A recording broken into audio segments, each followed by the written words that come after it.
तो नमस्कार दोस्तों, स्वागत है आप सबका आपके अपने चैनल अल्फा लीडर में।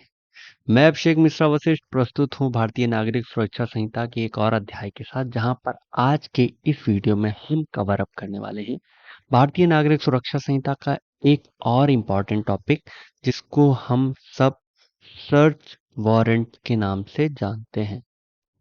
ठीक है, तो आज के इस वीडियो में हम सर्च वारंट का पूरा एकदम कच्चा चिट्ठा खोलने वाले हैं कि भाई सर्च वारंट के बारे में जितना कुछ यथासंभव बुक में या वेबसाइट्स पे अवेलेबल है, उन सभी चीज़ों के बारे में हम बहुत अच्छे से, बहुत ही विस्तृत तरीके से बात करने वाले हैं।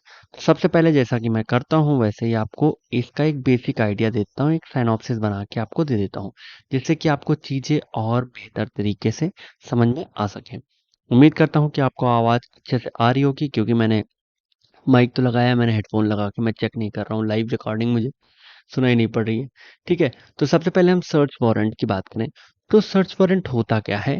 तो बेसिकली सर्च वारंट जो होता है, ये एक लॉफुल अथॉरिटी का आदेश होता है, किसी पब्लिक ऑफिसर को हो सकता है या किसी अन्य व्यक्ति को हो सकता है, किसी एक स्पेसिफिक चीज को सर्च करने के लिए, उसको ढूंढने के लिए, जब तलाश उसकी जारी होती है तो उसको ढूंढने के लिए कैसे भी करके ये तलाश करके कोर्ट के समक्ष प्रस्तुत कर दिया जाए। और वो प्रस्तुत क्यों किया जाता है? क्योंकि इन्वेस्टिगेशन, इंक्वायरी या ट्रायल, इन तीनों में से किसी भी स्टेज पर उस वस्तु की, उस व्यक्ति की आवश्यकता होती है, वो मिल नहीं रहा होता है। ठीक है, तो सर्च वारंट, सबसे पहले हम बात करते हैं कि सर्च वारंट का बेसिक मीनिंग मैं आपको बता दिया। अब सर्च वारंट किन कंडीशंस में इशू होता है, इन कंडीशंस के बारे में बताया गया सबसे पहले सेक्शन में। और ऐसा कहा गया कि कंडीशन में सबसे पहली चीज तो ये बताई गई है कि भाई, पहली चीज तो ये कोई भी कोर्ट, ये कंडीशन नहीं है, ये विशेषता है कि कोई भी कोर्ट कर सकता है, any court can issue a search warrant. The second thing is कि कोर्ट को ये यकीन होना चाहिए कि व्यक्ति नॉर्मली सम्मन या वारंट भेजे जाने पर, ये हमको मतलब नॉर्मल सम्मन या नॉर्मल वारंट भेजे जाने पर, नॉर्मल आदेश दिए जाने पर इस व्यक्ति को या इस वस्तु को हमारे समक्ष प्रस्तुत नहीं करेगा। तो यहाँ पर कोर्ट को इस चीज का यकीन हो जाना चाहिए।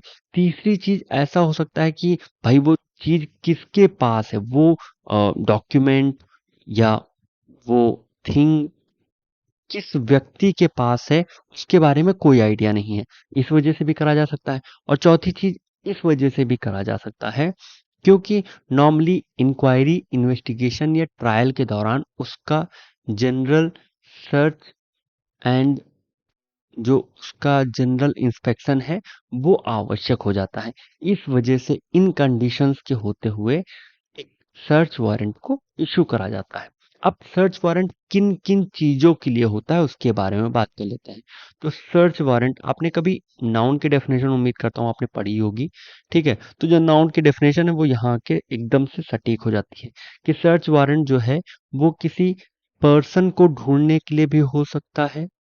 ठीक है, कोई व्यक्ति है जिसको कि कोर्ट के समक्ष प्रस्तुत करा जाना है, जो गायब है किसी वजह से, उसको डिटेन कर लिया गया है या ऐसा ही कुछ सीन सा चल रहा है, तो किसी पर्सन के लिए भी हो सकता है, किसी प्लेस को सर्च करने के लिए, जगह की तलाशी लेने के लिए, किसी जगह की तलाशी लेने के लिए भी हो सकता है, या किसी थिंग के ढूंढने के लिए, थिंग को, कोई थिंग है, कोई चीज है, कोई वस्तु है जिसको कि कोर्ट के समक्ष प्रस्तुत किया जाना है, और उसके लिए भी सर्च वारंट इशू करा जा सकता है। अब ये थिंग कुछ भी हो सकता है, ये थिंग एक तरह से देखा जाए तो बुक्स भी हो सकती हैं, न्यूज़पेपर भी हो सकते हैं।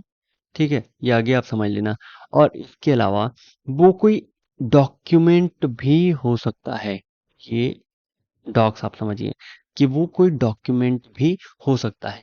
इन सब चीजों के लिए जो सर्च वारंट है वो इशू करा जाता है। अब अगली बात आकर लटक जाती है, और वो ये है कि इनको इशू कौन कर सकता है।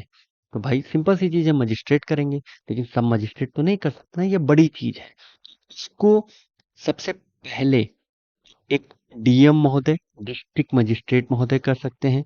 दूसरे पे इसको एसडीएम महोदय, सब डिविजनल मजिस्ट्रेट जो हैं वो भी कर सकते हैं, और तीसरे पे इसको judicial magistrate of first class यानी कि JMFC भी इशू कर सकते हैं। ये तीन ही लोग हैं जिनके पास अथॉरिटी है कि वो इसके अंतर्गत दिए गए सर्च वारंट को इशू कर सकते हैं, सिवाय उस सर्च वारंट के जो कि सेक्शन 96 के अंतर्गत इशू करा जाता है। तो अब चूंकि हमने एक सुपरफिशियल आइडिया ले लिया है, एक सरसरी तौर पर देख लिया है कि चीजें क्या हैं, हम क्या क्या पढ़ने वाले हैं, अब हम सीधे प्रोविजंस पर टूट पड़ते हैं और उसको तोड़ डालते हैं। ठीक है, तो प्रोविजंस को तोड़ने के लिए जरूरी ये है कि पहले प्रोविजन खुलने चाहिए, सामने आना चाहिए। ठीक। हाँ, सबसे पहले ये बात करते हैं सर्च वारंट की।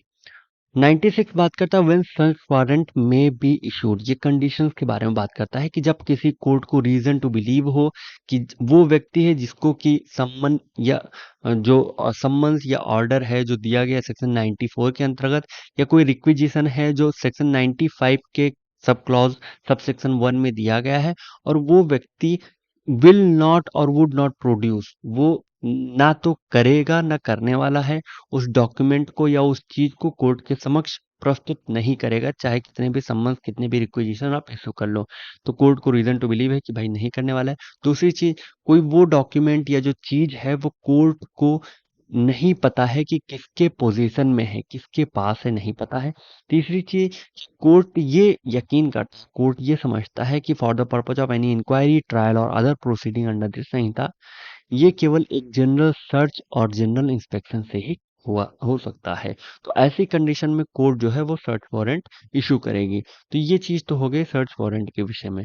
अब हम आगे बात कर लेते हैं। ठीक है, ये सब जनरल चीजें हैं, जैसे nothing contain in this section shall authorise any magistrate other than DM district magistrate chief judicial magistrate to grant a warrant to search for a document parcel और other thing in custody of a postal authority. ये पहले एक अलग से section बनाया गया था, अब इसको लाके इसी में इंक्लूड कर दिए हैं कि अगर कोई चीज है या कोई डॉक्यूमेंट है या कोई पत्र है जो पोस्टल अथॉरिटी के पास है, उनसे उस चीज को मंगाने की जो अथॉरिटी है वो केवल डीएम के पास है या चीफ जुडिशियल मजिस्ट्रेट सीजीएम के पास है, इसके अलावा किसी और के पास नहीं है। सेक्शन 97 बात करता है search of place suspected to contain stolen property for document ETC. अब मान लो कोई ऐसा सीन है, कोई ऐसी जगह है जहां पर ऐसा कोर्ट को रीजन टू बिलीव है, उसको यकीन है, उसके पास पुख्ता सबूत है कि उस जगह पे स्टोलन प्रॉपर्टी मिल सकती है या कोई फॉर्ज डॉक्यूमेंट मिल सकता है। तो ऐसी स्थिति में डीएम, सब डिविजनल मजिस्ट्रेट या मजिस्ट्रेट ऑफ फर्स्ट क्लास, मैंने पहले ही बता दिया तीन ही अथॉरिटी हैं जो करेंगी, इन तीनों में से कोई भी ये सर्च वारंट इशू कर सकता है कि उस जगह को जाकर ढूंढा जाए, और वहां पर अगर कोई स्टोलन प्रॉपर्टी या फॉर डॉक्यूमेंट मिलता है तो उसको पुलिस के द्वारा सर्च किया जाएगा, सीज करा जाएगा और उसके बाद कोर्ट के समक्ष प्रस्तुत करा जाएगा। ये सिंपल चीज इसमें बताई गई है। बाकी आप चाहें तो पढ़ सकते हैं, लेकिन ये इतना ही इसका पूरा क्रक्स है। सेक्शन 98 बात करता है power to declare certain publications forfeited and to issue search warrant for the same. ये स्टेट गवर्नमेंट की पावर है, जहां पर स्टेट गवर्नमेंट को अगर ऐसा प्रतीत होता है कि कोई ऐसा न्यूज़पेपर है, कोई ऐसी पुस्तक है या कोई ऐसा डॉक्यूमेंट है जो कि सेक्शन 152 और सेक्शन 196, सेक्शन 197, सेक्शन 294 और 295, 299 ऑफ भारतीय न्याय संहिता के अंतर्गत ये पनिशेबल है, तो ऐसी स्थिति में ये उसको फॉरफिट किया जाना चाहिए, उसको जब्त किया जाना चाहिए। ऐसी स्थिति में स्टेट गवर्नमेंट ऑर्डर दे सकती है, और वो मजिस्ट्रेट जो है वो सर्च वारंट को इशू करेगा और ऑथराइज करेगा किसी भी पुलिस ऑफिसर को not below the rank of sub inspector कि वो जाकर किसी भी जगह पर उस जगह को ढूंढेंगे, और अगर वो ऐसी पुस्तक या न्यूज़पेपर या कुछ डॉक्यूमेंट वगैरह मिलता है तो उसको सीज करेंगे। सिंपल सी चीज 98 में बताई गई है। 99 बात करता है application to high court to set aside declaration of forfeiture. अगर मान लो 98 में फॉरफीचर हो गया है तो उसको सेट असाइड कैसे करा जाएगा, उसके लिए एप्लीकेशन दिया जाएगा हाई कोर्ट को। कब दिया जाएगा ये 99 में बताया गया है। 99 में ये भी चीज बताई गई है, टाइम लिमिट बता दी गई है कि, एक मिनट में टाइम लिमिट देखता हूँ, टाइम लिमिट कहाँ पे दी गई है यार। एक मिनट, मुझे टाइम लिमिट नहीं मिला यार, होना तो चाहिए था। हाँ, विद इन 2 मंथ्स होगा। ये जो एप्लीकेशन है वो हाई कोर्ट को with in 2 months of that for feature order उसके अंतर्गत दिया जाना चाहिए। ये चीज बताया गया है। सेक्शन 100 बात करता है search for persons wrongfully confined। Section 100 को आप एक तरह से सस्ता वाला हैबियस कॉर्पस मान सकते हैं।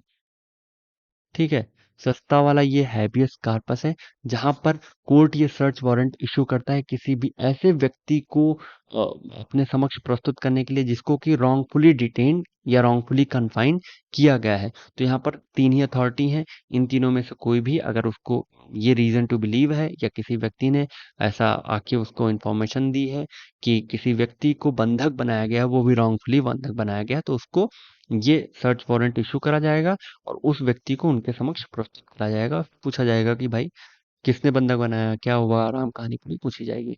सेक्शन 101 सेम चीज, सेम पावर इन्हीं तीनों लोगों को देता है, specially in reference of abducted females.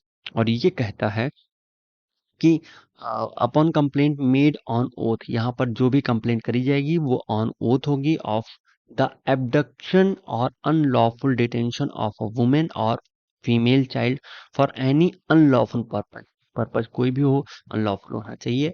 तो ऐसी स्थिति में ये तीन लोग उठा के ऑर्डर करेंगे और उस औरत को, उस वुमेन को, उस फीमेल चाइल्ड को जो है वो उनको स्वतंत्र करेंगे। और अगर चाइल्ड है तो उसके पेरेंट को, उसके गार्जियन को या other person having the lawful charge of such child उनको की उनके समक्ष प्रस्तुत करके उनको सौंप दिया जाएगा। ये चीज है। बाकी ये सेक्शन 102 बात करता है general provisions relating to search, यानी कि डायरेक्शन ऑफ सर्च वारंट, ये सेक्शन 102 में दिया गया है। इसके अलावा 100 एक एक पुलिस की पावर, हाँ 106 ये इंपॉर्टेंट है, ये आप जरूर पढ़ लेना। Power of police officer to seize certain property, यानी कि अगर कोई पुलिस ऑफिसर है जो कि जिसको कि सर्च वारंट मिला हुआ है वो गया और कोई चीज उसको मिली जो कि स्टोलन प्रॉपर्टी भी हो सकती है या मतलब कुछ भी ऐसा हो सकता है जो कि एक सस्पिशन क्रिएट करता है, तो ऐसी स्थिति में वो पुलिस वाला उस प्रॉपर्टी को सीज करेगा। सीज करने के बाद रिपोर्ट बनाकर अगर वो अच्छा खासा ऑफिसर है जिसके पास रैंक है तो वो सीधे मजिस्ट्रेट को भेज देगा। अगर सबऑर्डिनेट है officer in charge of police station तो वो अपने officer in charge of police station को वो रिपोर्ट भेजेगा और वो officer in charge of police station जो है वो उस मजिस्ट्रेट को जिसके पास की अथॉरिटी है, लोकल जुरिस्डिक्शन है, उनके समक्ष वो उस रिपोर्ट को प्रस्तुत करेंगे। ये चीज बताई गई है। इसके अलावा बाकी इतना कुछ इंपॉर्टेंट नहीं है, आप चाहें तो ऐसे जनरली सरसरी निगाह से पढ़ सकते हैं। हाँ, ये एक इंपॉर्टेंट चीज है कि मजिस्ट्रेट में direct search in his presence, मान लो कि इस प्लेस को सर्च किया जाना है तो मजिस्ट्रेट के पास ये पावर है कि वो सर्च को अपनी प्रेजेंस में, अपनी उपस्थिति में कंडक्ट करा सकता है। तो उम्मीद करता हूँ कि आज की सारी चीजें आपको समझ में आई होंगी।